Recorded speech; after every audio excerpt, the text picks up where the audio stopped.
देश के चर्चित टीचर और खान ग्लोबल स्टडीज के संस्थापक खान सर की मुश्किलें लगातार बढ़ती नजर आ रही हैं। एक तरफ फायरिंग केस को लेकर उनका नाम पहले से सुर्खियों में है, वहीं अब उन पर दिल्ली हाई कोर्ट में 2 करोड़ रुपए का मानहानि का मुकदमा भी दायर कर दिया गया है।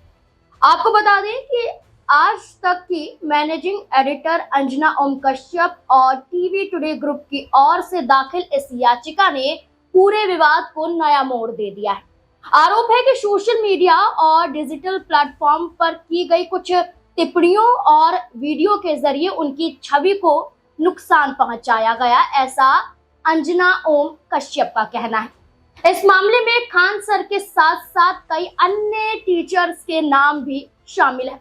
ऐसे में सोशल मीडिया से शुरू हुआ ये विवाद अब अदालत तक पहुंच चुका है और शिक्षा जगत से लेकर मीडिया इंडस्ट्री तक हर कोई इस मामले पर नजर बनाए हुए है। आपको बता दें, दिल्ली हाई कोर्ट में दाखिल याचिका में खान सर, अभिनव सर, बबीता त्यागी समेत कुल 8 लोगों के नाम शामिल हैं। याचिकाकर्ताओं का आरोप है कि सोशल मीडिया और ऑनलाइन प्लेटफॉर्म पर उनके खिलाफ आपत्तिजनक टिप्पणियां की गई। याचिका में यूट्यूब, फेसबुक, इंस्टाग्राम और एक्स पर मौजूद संबंधित वीडियो और पोस्ट हटाने की मांग भी की गई है। साथ ही साथ 2 करोड़ रुपए के हर्जाने की मांग अदालत के सामने रखी। आपको बता दें, नीट पेपर लीक और सीबीएसई परीक्षा से जुड़े मुद्दों पर चर्चा के दौरान कोचिंग संस्थानों और ऑनलाइन टीचरों की भूमिका पर सवाल उठाए गए थे। मीडिया में रहकर टीचर पर सवाल उठाए गए थे। आरोप था कि इसी बहस के दौरान कुछ शिक्षकों के लिए विवादित शब्दों का इस्तेमाल भी किया गया था। अंजना ने सीधे शिक्षकों को जानना ना कोड़ी कहकर संबोधित किया था, यानी 2 कौड़ी का शिक्षकों को अंजना ओम कश्यप ने बताया था। ये कहा था कि उन्हें कुछ नहीं आता, बस फेम पाने के लिए, पैसा कमाने के लिए बच्चों के भविष्य के साथ कुछ टीचर्स खिलवाड़ करते। इसके बाद कई शिक्षकों ने सार्वजनिक मंचों और सोशल मीडिया पर प्रतिक्रिया अपनी जाहिर की। अंजना ओम कश्यप के खिलाफ बयानबाजी की।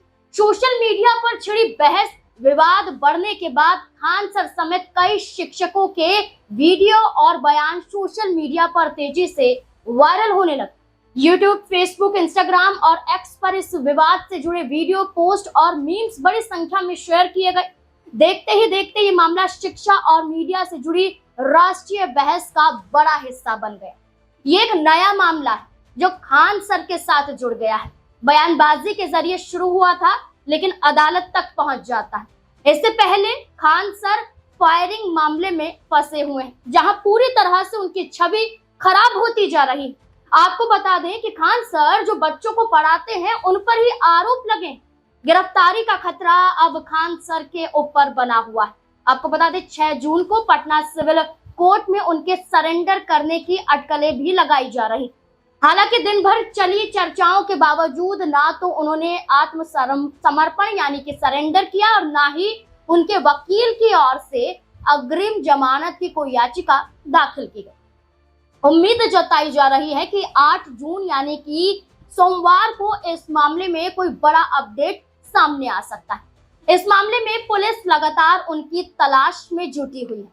अब एक तरफ दिल्ली हाई कोर्ट में दायर 2 करोड़ रुपए का मानहानि का केस और दूसरी तरफ फायरिंग मामले की जांच ने खान सर की कानूनी चुनौतियों को और भी ज्यादा बढ़ा दिया, क्योंकि इसी के चलते अब ये भी सामने आया है कि उनके केजीएस कोचिंग सेंटर में कुछ खामियां पाई गई।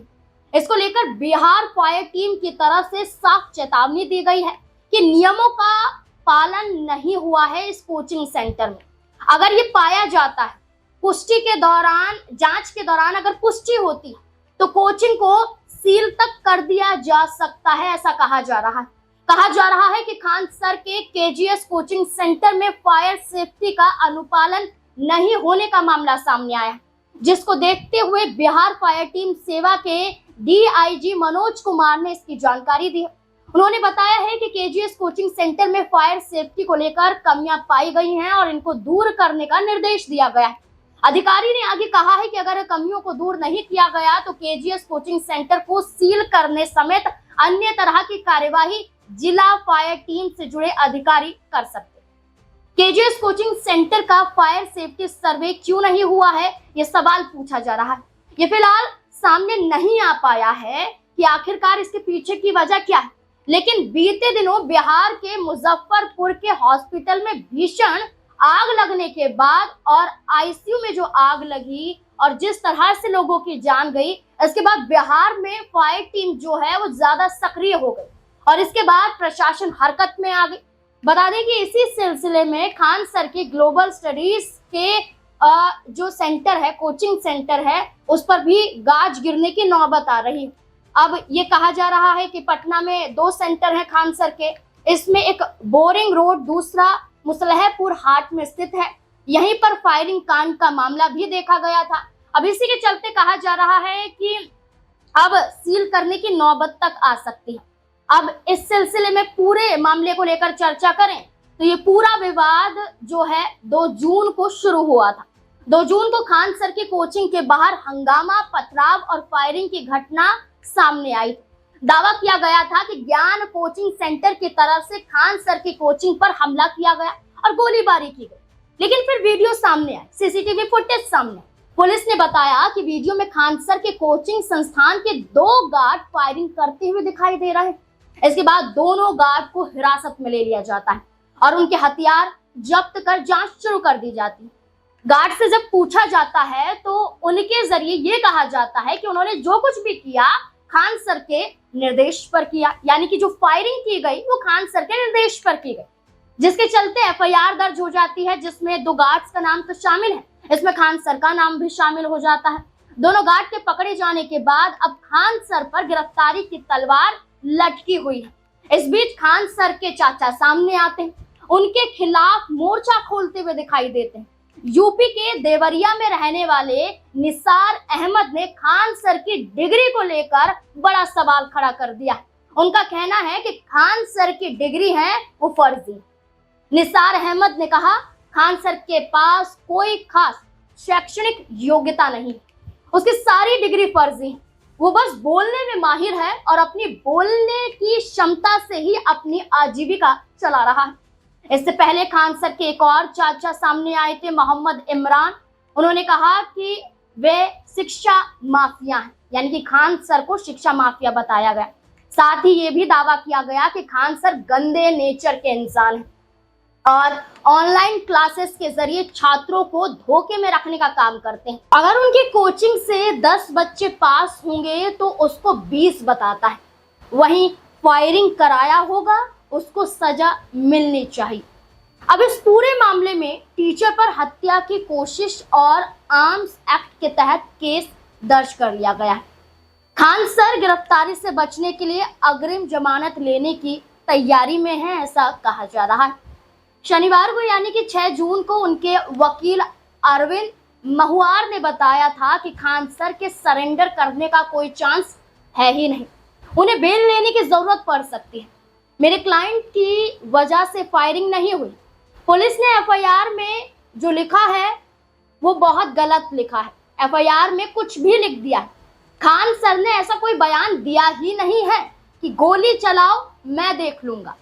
सोमवार को यानी कि 8 जून को अग्रिम जमानत याचिका दायर की जाएगी, ऐसा कहा जा रहा है। आपको बता दें कि ये जो खान सर पर एफआईआर हुई थी वो 4 मई यानी कि शुक्रवार को लॉ एंड ऑर्डर को लेकर आईजी ऑफिस में पुलिस की हुई हाई लेवल मीटिंग में हुई थी। पुलिस ने छात्रों से अपील की थी कि वो किसी कोचिंग सेंटर के बहकावे में न आए।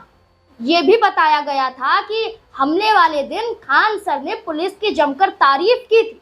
अब उन्होंने कहा कि पुलिस लेट पहुंची है, यानी कि खान सर अपने ही बयानों से पलट रहे हैं, ये पुलिस द्वारा कहना है।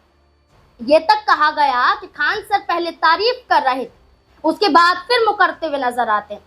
गार्ड्स के फायरिंग वाले वीडियो पर खान सर कहते हैं मारपीट हो रही थी, मुझे पता था कि पुलिस को पहुंचने में समय लगेगा, पुलिस वहां उड़कर तो नहीं पहुंचती, इसलिए गार्ड्स ने सेल्फ डिफेंस में फायरिंग की, जिसके चलते ही खान सर लंबा फंस गए। फिलहाल इस पूरे घटनाक्रम के बीच पटना पुलिस बेहद फूक फूक कर कदम रख रही। पुलिस सूत्रों का कहना है कि प्रशासन जल्दबाजी में गिरफ्तारी करने के मूड में बिल्कुल नहीं। वे खान सर के खुद आत्मसमर्पण यानी कि सरेंडर करने का इंतजार कर रहे हैं। वहीं दूसरी तरफ उनके वकील द्वारा कहा जाता है कि सरेंडर करने का कोई चांस ही नहीं।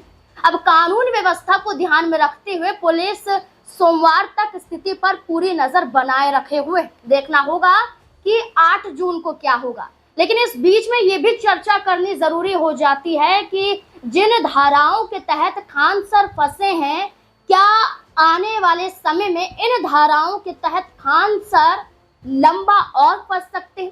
आपको बता दें कि खान सर पर पटना पुलिस ने जो सबसे खतरनाक कानूनी फंदा कसा है वह है बीएनएस की धारा 109। ये धारा सीधे तौर पर हत्या के प्रयास अटेम्प्ट टू मर्डर से संबंधित है। कानून के मुताबिक ये धारा तब लगाई जाती है जब कोई व्यक्ति जानबूझकर किसी दूसरे की जान लेने की कोशिश करता है, लेकिन वो उसमें सफल नहीं हो पाता है। इस गंभीर अपराध में जो दोषी साबित होता है उस पर 10 साल तक की सजा और भारी जुर्माना लगाया जाता है। अब इसको लेकर चर्चा है कि अगर ऐसा होता है तो खान सर 10 साल के लिए अंदर जा सकते हैं।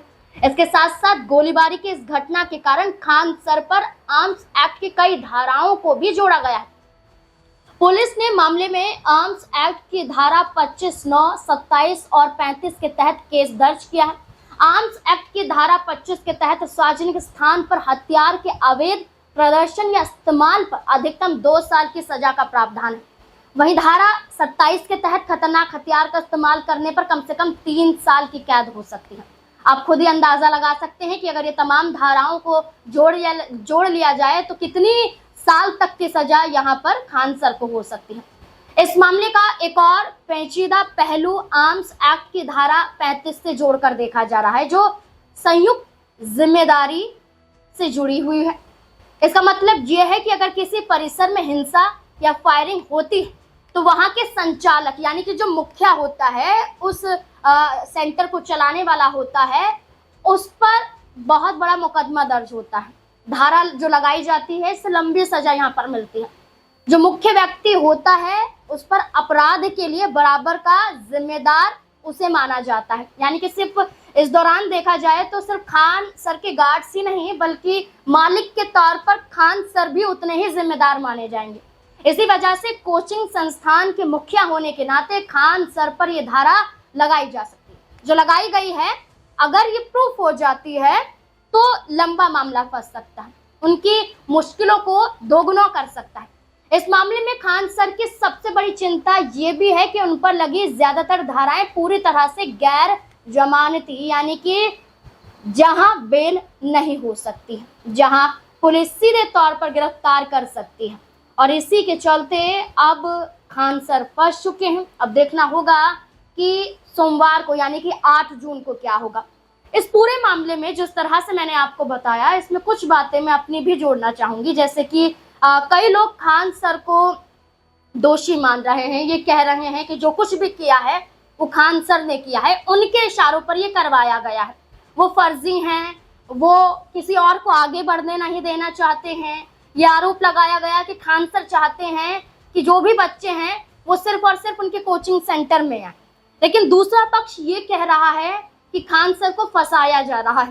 खान सर जितने बेबाक तरीके से बच्चों को पढ़ाते हैं, जितने मजाकिया अंदाज में पढ़ाते हैं, ऐसा कोई और नहीं कर पाता है और इसी वजह से खान सर को फंसाया जा रहा है।